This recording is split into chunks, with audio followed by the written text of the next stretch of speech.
the Experience Darden podcast. I'm your host, Brett Twitting, and you are listening to a new episode. On this episode of the podcast, I'm excited to share my recent conversation with Shannon McNatt. Shannon is a first-year student in our full-time MBA class of 2024, and she is also the section rep for Section C. I recently connected with Shannon to talk more about her MBA journey, what attracted her to serving as section rep for Section C, and so much more. I think you're really going to enjoy this conversation. So without further ado, here is my interview with Shannon McNatt. Shannon, welcome to the podcast. Thank you. Very happy to be here. Well, it's great to talk with you. First and foremost, how are things going? How's Q3? Yeah, things are going well. It's been great being back on campus with everyone after winter break, getting kind of used to the new professors, new seating charts, a couple new subjects, but it's been a lot of fun. Always busy, but always a great time. I didn't fully consider the impact of a new seating chart. What's that like from the student perspective? Yeah, interesting because in your section, you're with the same 68 people for the first 3 quarters of core, and it's all assigned seating for all those core classes. And so over the first quarter, you get very used to where you're sitting in the classroom. That kind of becomes your comfort zone on, okay, this is my view of the board. These are the people next to me that I, chat with, or maybe I'm in an aisle seat versus in the middle of a row. So like different logistics, but you get really used to where you're seating in the classroom. And then each quarter that switches. And so we had the first switch in Q2, and it's a little like discombobulating when you first walk into the room and you're like, oh, this is a totally different view. I'm not used to it, like new people that I'm sitting next to.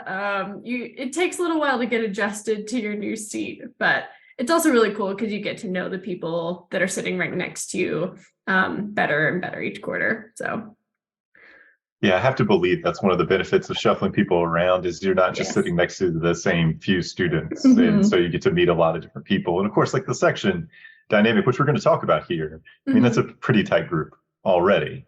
Yes, definitely. It also gives people the chance that if they were in the front row for the first quarter, maybe they get back row duty, so aren't as in the thick of it. So trying to shuffle around where people are at is, I think, a net positive.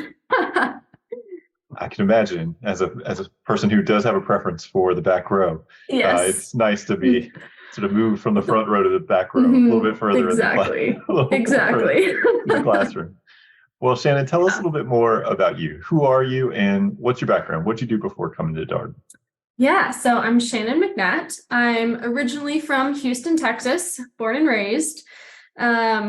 And then I went out to Salt Lake City, Utah for my undergrad, where I majored in business and economics. So my business degree was like a business analytics degree called Cuomo, brand new degree, very exciting to be part of that.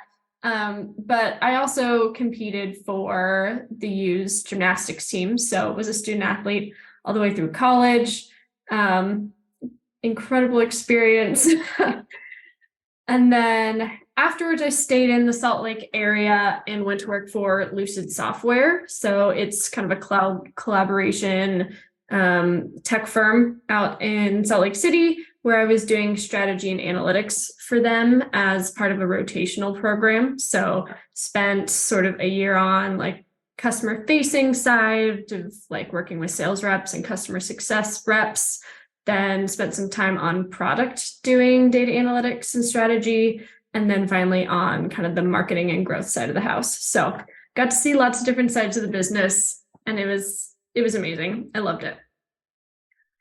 Well, brief digression about gymnastics here. What was your event? What were your events?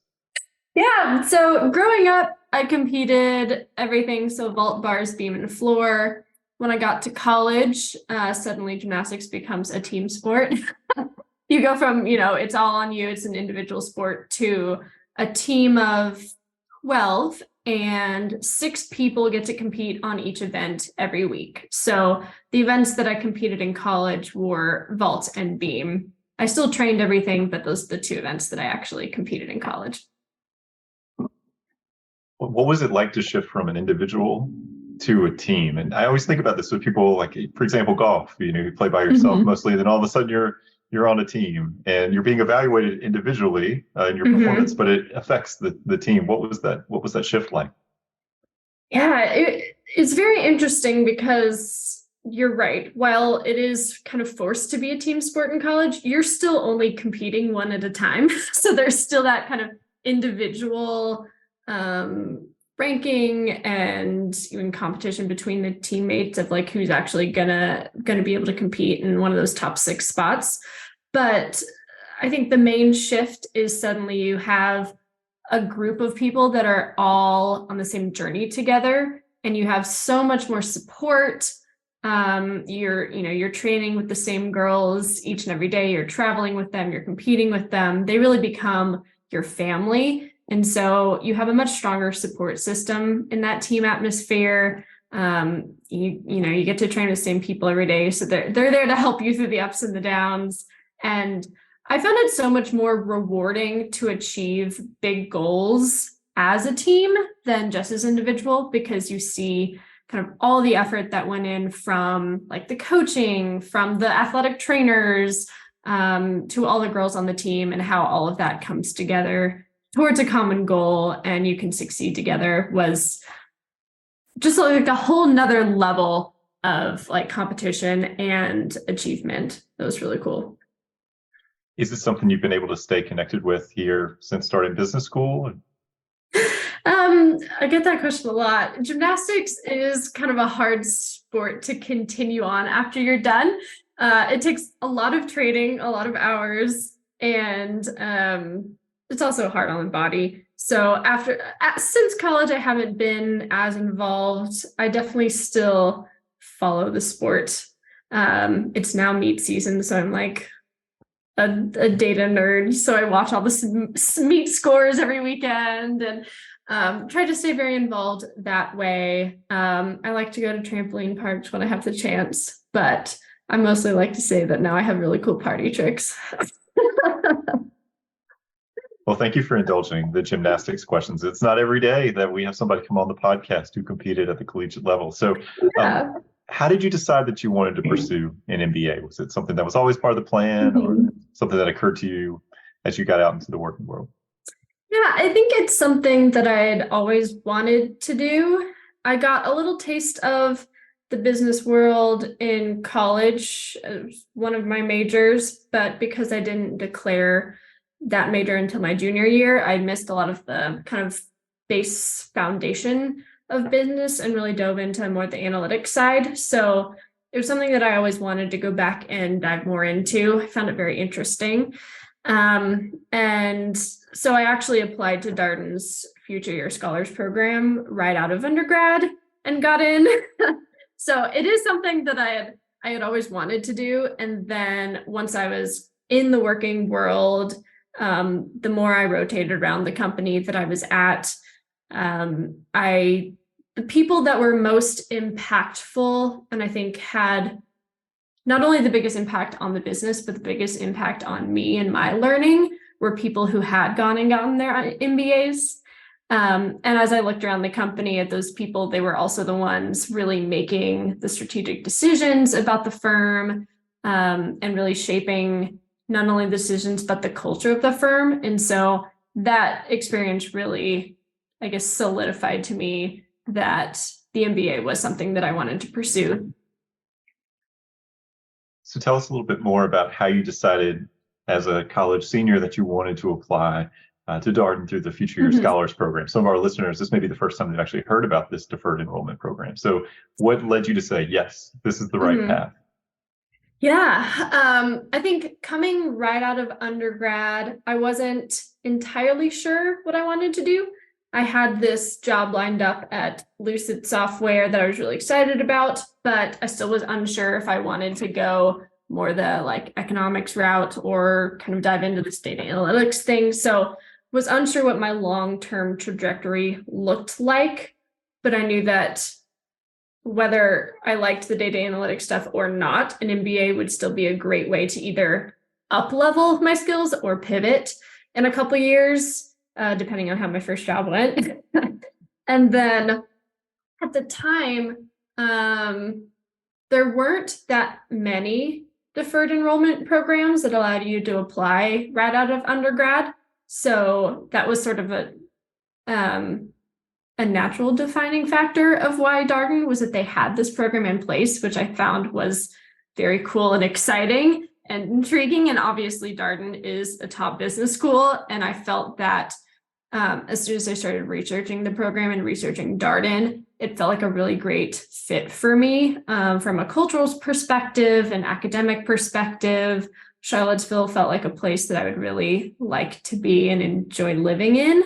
So Darden sort of checked all the boxes for me in terms of academics, culture, fit, everything. And the fact that they had this deferred enrollment program really worked for me where I was at that point in my life and gave me a lot more flexibility in those first couple of years of my career to know that no matter what happened, I still had this opportunity to go to Darden when I wanted to.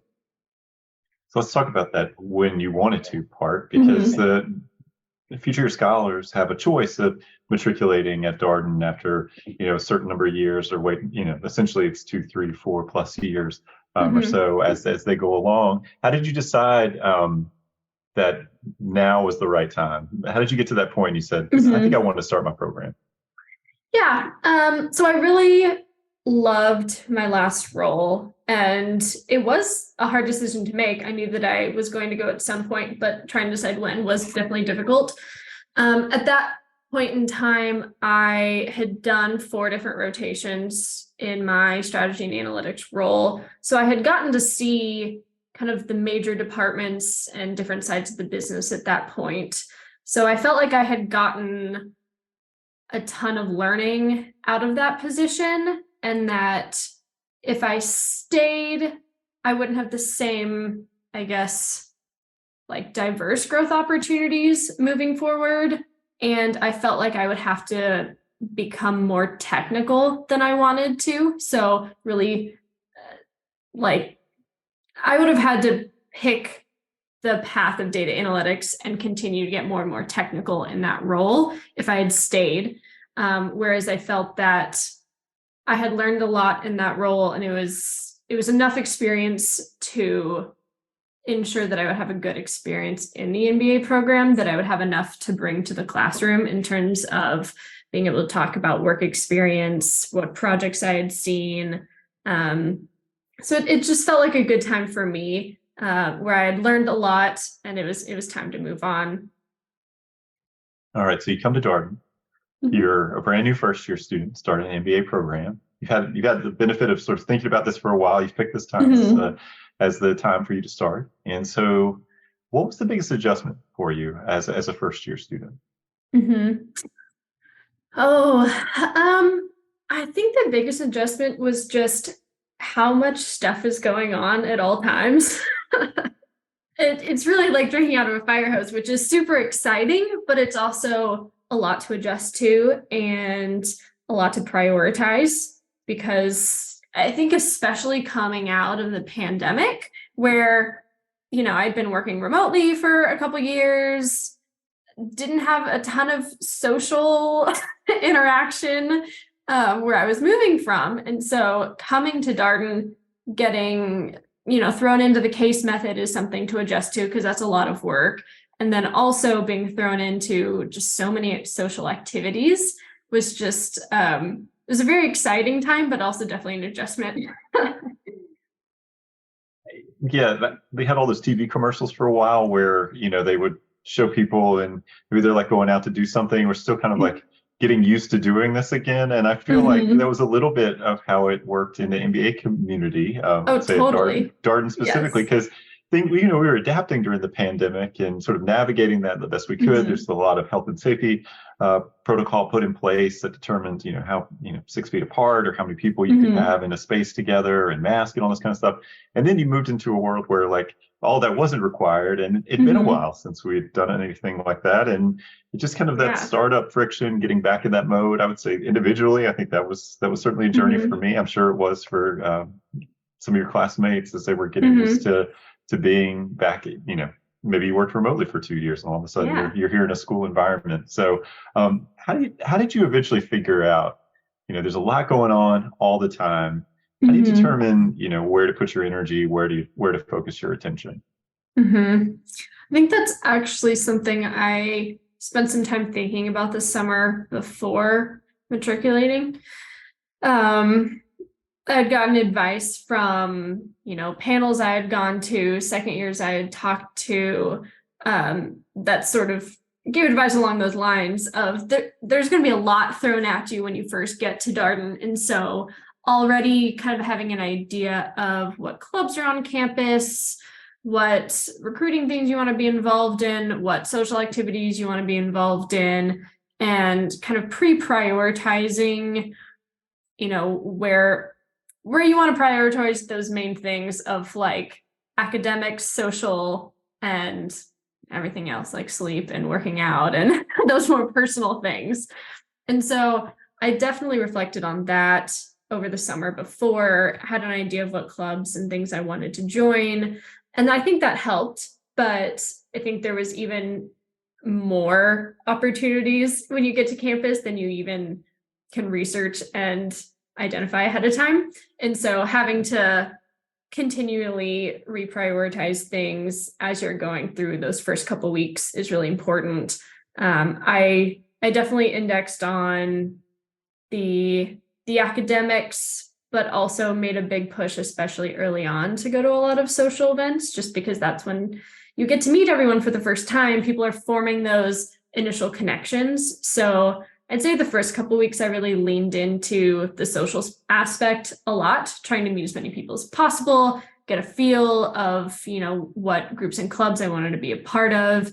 And then as the quarters have gone on, I've probably switched some of those time buckets a little away from social, a little more towards like academics and recruiting, but still, I still go and do probably at least one or two social things a weekend. So there's still a good balance there. But I think that balance does change a little bit depending on where you are in the year at Darden. I appreciate your sharing that. It's one of the things that I think is hardest for MBA students, right? There's so much to do, and you only have so much time, and everything seems important. That's the other thing, right? Well, it all is. So you're trying to figure out what's most important, and that can vary from person to person. I also think one of the tricky things for people as they go through business school is you start looking at other people, and you're like, well, they're going there, and this other person's doing this other thing, and everybody's kind of figuring it out. So there's a tendency to kind of maybe index to other folks, and that can cause some challenges for people too. So trying to figure out that sort of internal reflection. Appreciate the point about doing that before you get here, and trying to have some clear guidelines about what's most important to you, because it's very easy to kind of get swept up with the crowd and pulled a lot of directions. Oh, yes, definitely. Definitely. Well, one of the fun things about being the host of the podcast is you get to catch up with student leaders, and you are section rep for your section, section C. Now, as a busy first year student, how did you decide that you wanted to be a section rep, that you wanted to take this on? Yeah, it's a great question. I actually didn't really know that section leadership was a thing before I got on grounds. And so that was sort of news to me in the first couple weeks. I think elections were held maybe like the second or third week, like pretty early on in the quarter of Q1. And think definitely initially I had to think through, like, is this something I want to spend a lot of time doing? Because it is a time commitment. And I think I was just really drawn to the opportunity to be so involved in the community. I think throughout my college experience, my freshman year was sort of a rough year. And so after that, I really decided that I needed to be more involved in my community. So I took on leadership roles, was the president of the Student Athlete Association on campus. And I found that the more I invested myself in others in the community around me, the happier I was and the more successful I was in kind of all facets of my life. And then similarly, when I started working and then the pandemic hit, that was a hard time for a lot of people. And so being isolated and alone at home, I started planning events for my team at work, and then eventually formed a culture committee where I ran all of our kind of culture related initiatives, planned team activities, did kind of weekly touch points for our team. And so through those experiences, I really found that even when you don't think you have the time, or you have so many priorities going on and are starting to get, stressed and pulled in so many different directions, that every time I've felt that way, when I lean into the community and sort of take on some of these roles, I tend to succeed more, and I really enjoy giving back to those around me. That's what makes me most happy. And so I knew that Darden was going to be a lot, but I also knew myself, and that I would probably do better in the long run if I could give back to those around me. And so this opportunity presented itself, and I was like, I just got to give it a shot, because I really want to be there for those in my section, and create a great Darden experience for the 68 C-suite people. So I've really enjoyed it. I'm so glad that I did it, because I absolutely adore my section, and getting to be involved in so many things, not only for the section, but being their representative on other kind of boards across Darden has been an amazing experience. Well, tell us about Section C. You already used one of their nicknames, Yes. C-Suite. Yeah. I think there's also C Monsters, which I've heard through the years. Yes. So tell us about Section C. We're the best section at Darden, hands down.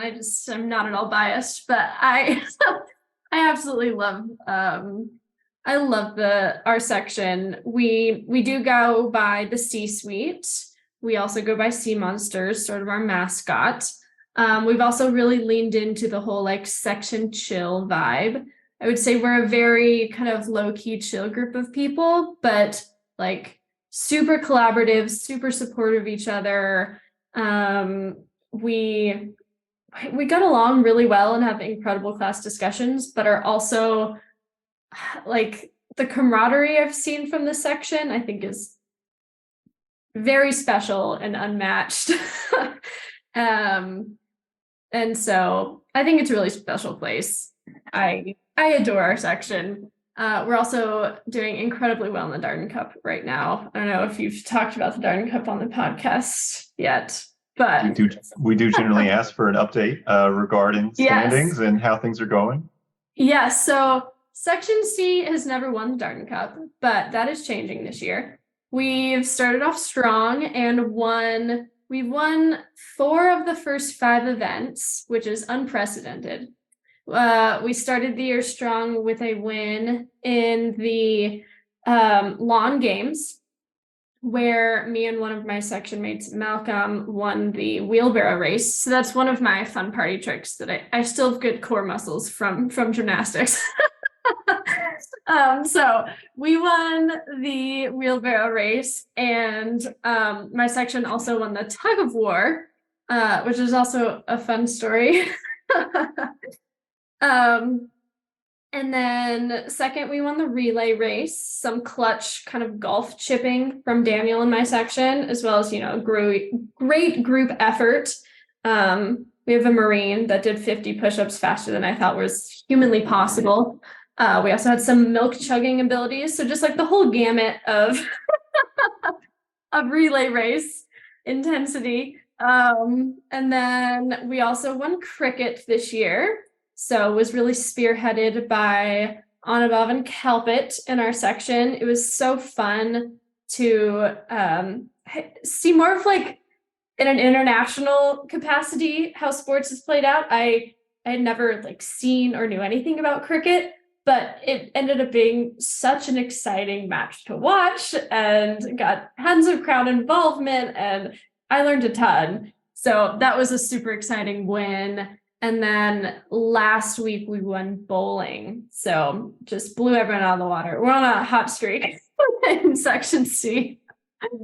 Oh, Well, one of the fun things that I like to highlight here on the podcast, in addition to how things are going in the Darden Cup, it's about the Mhm. section norms. So each Ah, section has its own norms, mhm. and I think it's a fun insight to how like students really kind of own that classroom space in a lot of ways. Yeah. So, do you have a favorite norm or two from section C? Hmm. Favorite norm. There's definitely some good norms.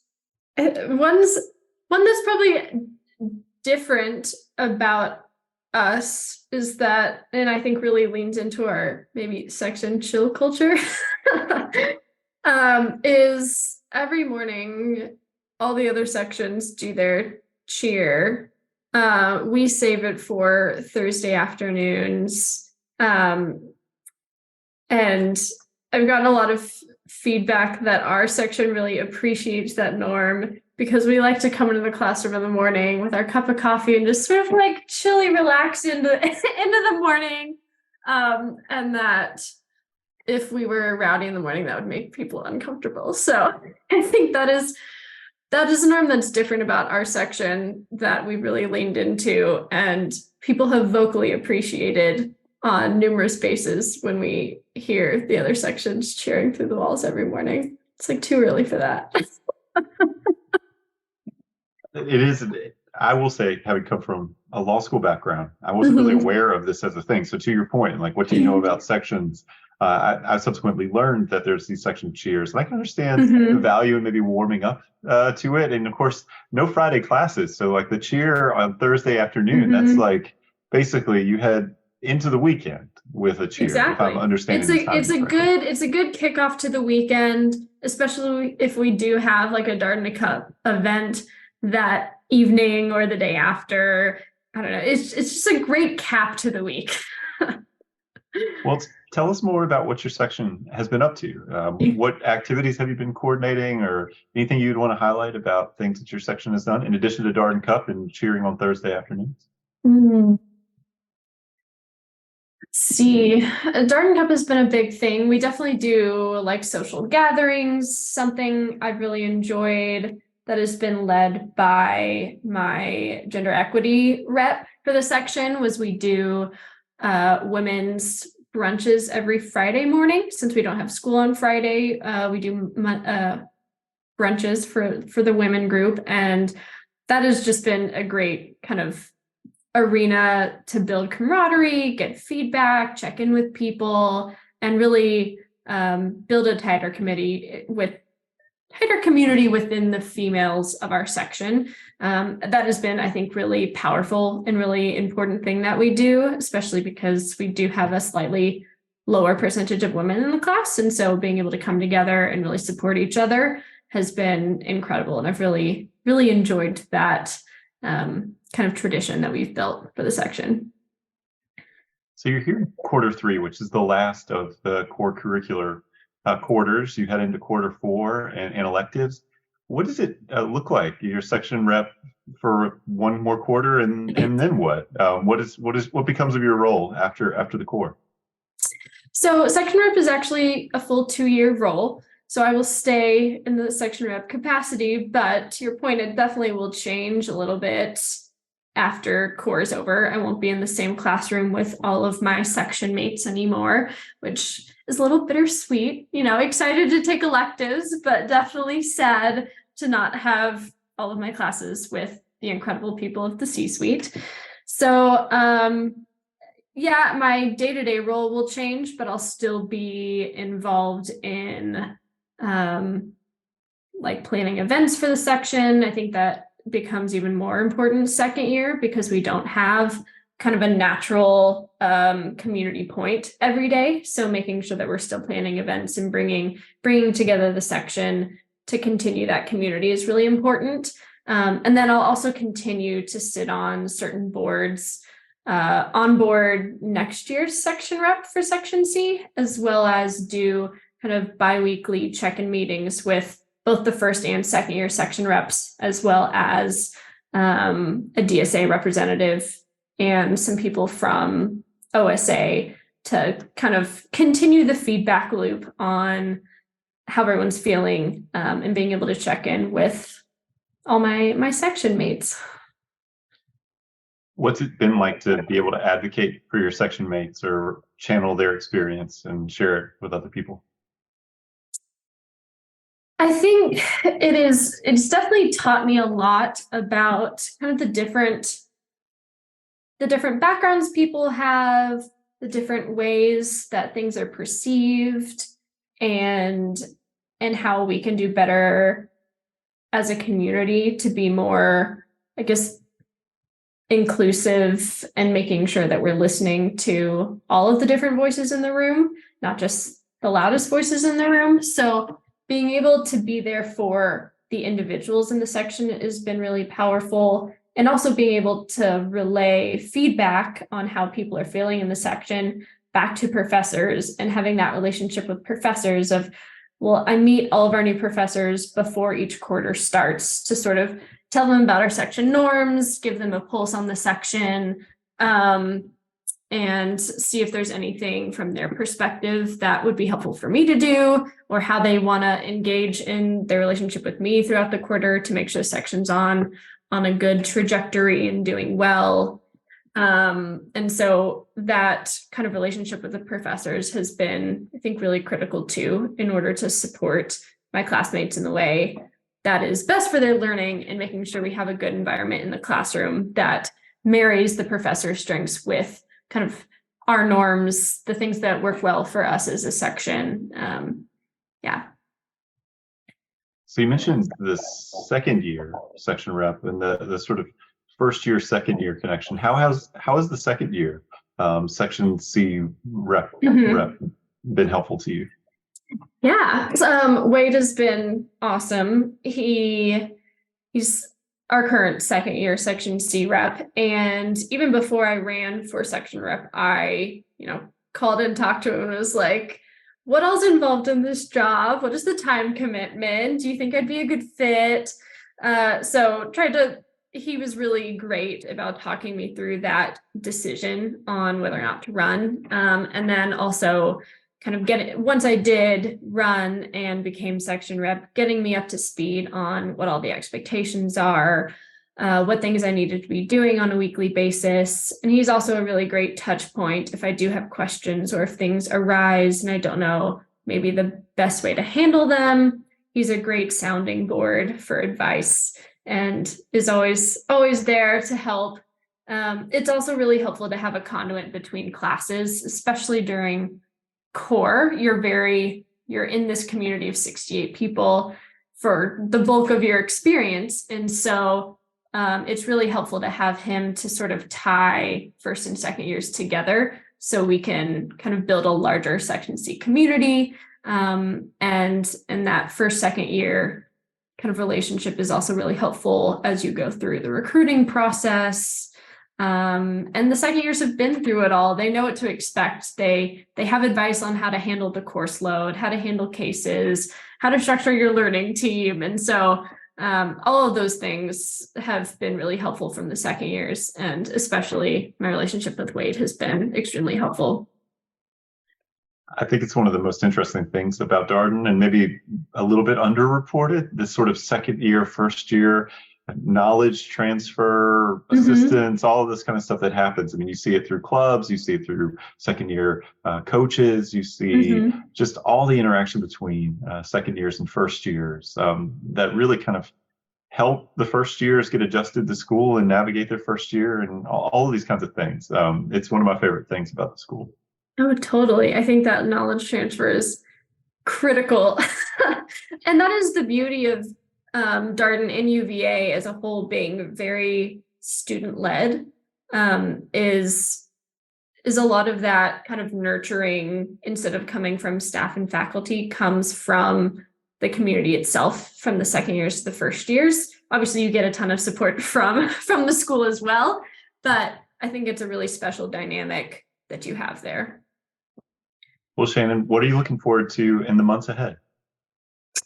Oh, I mean, definitely the rest of Darden Cup. Very, very stoked about that. The section is really excited. Beyond that, I mean, as I mentioned, very sad to not be in the same classroom with my section moving forward, but am excited for the opportunity to start choosing electives and classes that I'm more interested in, and getting to see kind of different subject matters and see where that journey takes me. So very, very excited for that. All right. Last question. Piece of advice, something you would encourage our prospective student listeners to keep in mind.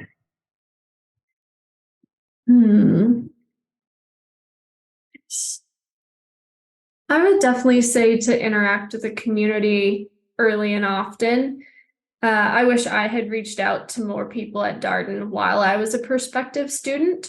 I didn't really talk to anyone at Darden until I got to campus in terms of like the student population. So I would definitely suggest reaching out to current students to get a better feel on the culture, the day-to-day, what to expect, all of the very special things about Darden that I don't think you fully grasp until you live it.